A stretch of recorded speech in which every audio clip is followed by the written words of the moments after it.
Hello, আসসালামু আলাইকুম। সবাই কেমন আছেন? ভালো না? আজ আমার জীবনের কিছু কথা মানুষের সাথে শেয়ার করলাম।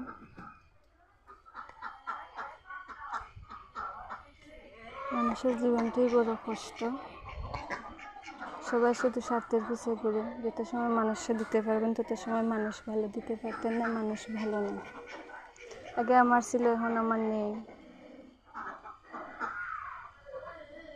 তাই সবাই কেউ ভালোবাসে না। আপনাদের জীবন কার কীরকম সবাই জানাবেন কমেন্ট করে।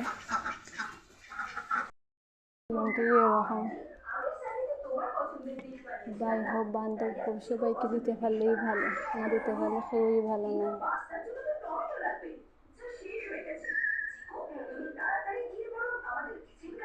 জীবনটাই এরকম।